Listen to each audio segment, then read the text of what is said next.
मग आता ते मागं बोलवलंच होतं ना आपली छगन भुजबळ साहेबांनी बोलवलं होतं आणि आमच्या पाटाला पाणी येणं म्हणजे छगन भुजबळचीच पुण्य आहे.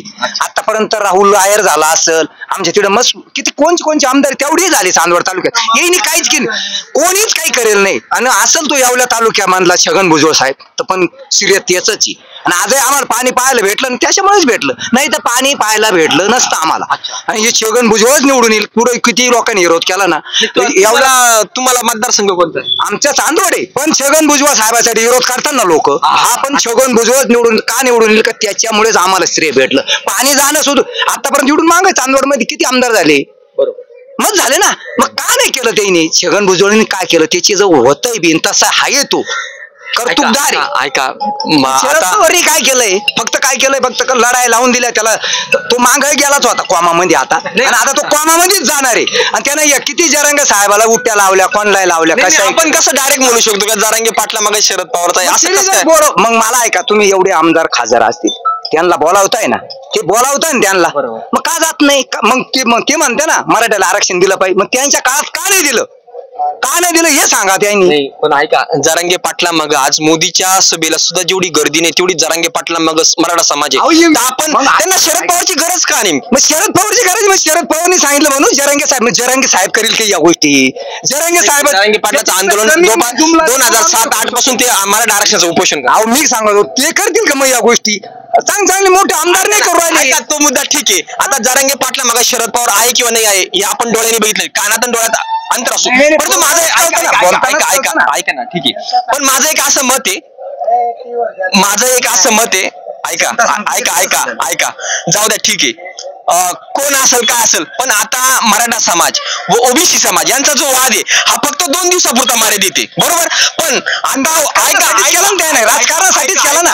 ऐका आता पण आता ओबीसी समाजाने पण ठरवलं पाहिजे व मराठा समाजाने पण ठरवलं पाहिजे का ही जी राजकारणामधली रावण प्रवृत्ती जर संपवायची असेल तर ओबीसीनी पण व मराठाने पण गोरगरिबालाच आता निवडून दिलं पाहिजे. निवडून देणारच गोरगरिबालाच निवडून देणार आहे. पण राजकारण काय करू राहिली मग आरक्षण देते नाही.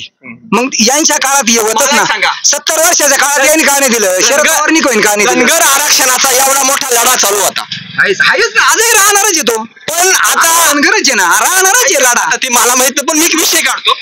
धनगर आरक्षणाचा एवढा मोठा लढा चालू होता बरोबर. पडळकरांनी पण भरपूर मोठा लढा केला. शेंडगेंनी पण प्रकाश शेंडगे मोठा लढा दिला. परंतु पडळकर स्वतः भाजपा जनता पार्टी मध्ये असून आता तो जो लढा आहे किंवा ते एवढे मोठे उपोषण चालू होते धनगर आरक्षणासाठी भुजबळ साहेब त्यांचं सगळ्या ओबीसी समाजाचं एक मोठे पण एक धनगर आरक्षणाच्या बाबतीत ब्रशब्द सुद्धा काढत नाही. नेमकं का ब्रशब्द काढत नाही म्हणजे परत तुमच्यावर कोणावर जबाबदारी नाही रिलेटेड म्हणूनच मी सांगतो ना जबाबदारी कोणाला आरक्षण द्यायचे याच्यावर विचार का बोलत नाही मला सांगा. मग मला ओबीसी म्हणून हे सगळे लोक एक आले तर धनगर आरक्षणासाठी एखादा मोर्चा का काढत नाही. नाही काढता ना मोर्चा कोण काढतं आता का बरं झोपलेले पडळकर असेल भुजबळ साहेब असतील किंवा अजून कोण शेंडगे असतील त्यांना इलेक्शन करायचंय ना.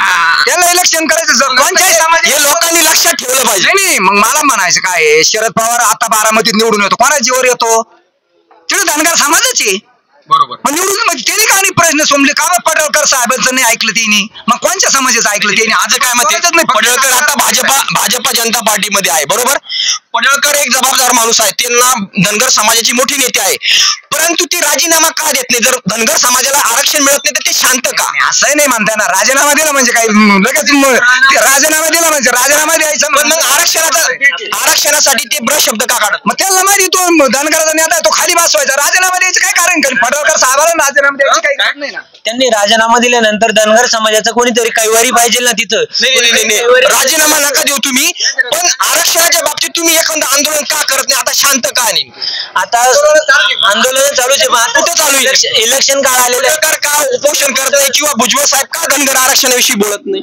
आता सध्या इलेक्शन काळ आले भुजबळ साहेब बोलतात ना मला काही नसलं चालेल मी राजीनामा द्यायला तयार आहे. मी आता जरांगे पाटील झाले मराठा आरक्षणासाठी प्रत्येक वेळेस बैठका घेऊन आले तर धनगर आरक्षणासाठी एखादा नेता जो पडळकर असतील भुजबळ असतील का बोलत. तिथं तुम्ही आम्ही कुणी असेल त्याला साऱ्या मिळूनच करावं लागेल. ते वैयक्तिक त्यांना कोणाला कुणी किती सत्यात असलं तरी त्यांना करता काय येणार नाही. ते कोणावर तरी जबाबदारी टाकायची. शरद पवारनी होय ना मग बैठकीला बोलवलं तर गेलं पाहिजे ना. साऱ्या मिळून सोडवाना प्रश्न त्यांच्यामुळे सुटल तो. नाही, माझा विषय तुमच्या लक्षात आला का? जरांगे पाटील मराठा आरक्षणासाठी जो लढा करताय आता, बरोबर, धनगर आरक्षणाचा एवढा मराठा आरक्षणापेक्षा खतरनाक आंदोलन चालू होतं धनगर आरक्षणाचं. तर मला सांगा, पडळकर, भुजबळ साहेब, अजून कोण शेंडगे, ते नेमकं किंवा तुमची काय ते काय का बोलत नाही? नाही बोलले ते बोलतील बोलत सध्या का बरं ते मोर्चा का आता काय बोलताय ते? ओबीसीला धक्का लागला नाही पाहिजेत मग ओबीसीला धक्का नाही. धनगर आरक्षण वेगळं आहे ना. धनगर आरक्षण त्यांनी लढा मांडायला पाहिजे ना. मांडला त्यांनी धनगरासाठी आहे. पडळकर, भुजबळ साहेब धनगर आरक्षणाचा मुद्दा का बोलत नाही? बोलतात बोल मला कधी बोलले? जरांगे पाटील सगळे दिसतंय, पण ते का बरं दिसत? असं नाही. जरंगे साहेब बोलता म्हणजे काय करता माहिती का?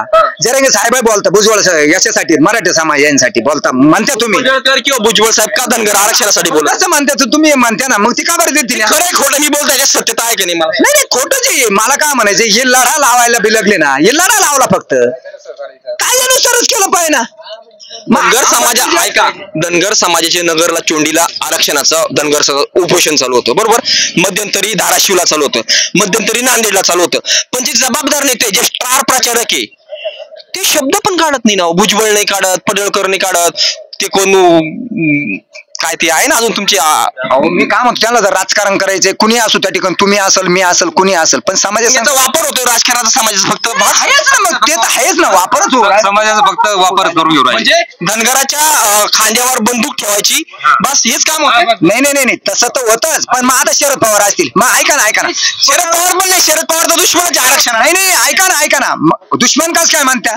मराठा आरक्षण दिलंच नाही त्यांनी. बारामतीत मतदारसंघ आपले काहीच ना सुप्रिया सुळे साहेब या निवडून आल्या, कोणाच्या याच्यावर जीवावर निवडून आल्या? धनगर साहेब. मग का नाही बोलती? मग त्या का नाही बोलती मला सांगा. ते मराठा आरक्षणाचा पण शत्रू आहेच बोलते असं. नाही मग आरक्षणाचे शत्रू तेच खरे. मला काय म्हणायचं, त्यांचं काम आहे ना. शिंदे साहेब. मला एक सांगा, तुम्हाला तुमच्याकडे परत येतो मी. धनगर समाजाचा आरक्षणाचा जो आंदोलन आहे, मराठा आरक्षणापेक्षा पण जोरदार त्यांचे उपोषण होते.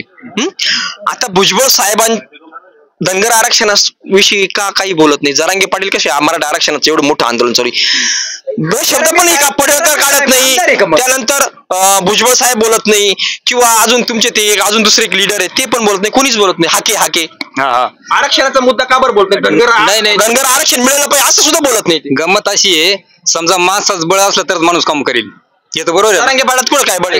नाही मागा साथ आहे त्याला. मागा साथ पाहिजे. कोणता माणूस असू द्या, त्याच्या अंगात बळ असलं तर तो काम करील. समजा अंगात बळच नसलं तर काम कसं करील? तसं यांना साथ नाही पाठीमागून. यांना काय ते खालीच बसवायचे, ते काय करायचे खालीच बसवायचे. पण मग आता हे बोलल्यामुळे ते मग खाली बसतील, नाही बोलले तर मग हे आता असं गप्पी. असा चान्स परत कधी येणार आहे का? आज एवढा मोठा समाज एक झालेला आहे. धनगर आरक्षणाच्या बाबतीत शेंडगे काही बोलत नाही, पडळकर काही बोलत नाही, हाके काही बोलत नाही, भुजबळ एवढे मोठे लीडर आहे ते सुद्धा काही बोलत नाही. एखादा शब्द जरांगे पाटील जसे प्रत्येक गावात सभा घेत्या, आरक्षण काय बोललं पाहिजे. जरांगे पाटील आमदार आहे का? मग हाकेनी पण बोलायला पाहिजे. हाके साहेब बोलतात ना, कोण नाही म्हणतं बोलतो. त्यांचं एखादं स्टेटमेंट दाखवा का धनगर आरक्षणासाठी त्यांनी का एवढ्या महिन्यात काही आंदोलन. जरांगे साहेब बोलताना, पण जरांगे साहेब बोलतो ते आमदार आहे का?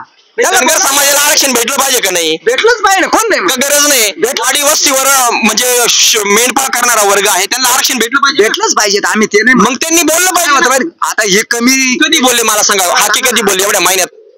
जे समाज आहे ना, हलका समाज आहे, यांच्या मागे कोण नाही, यांच्या मागे राजकारणापासून वंचित आहे धनगर समाज. आहेच ना, कमी आहे. मग यांना काय करायचं, हे दाबून न्यायचे.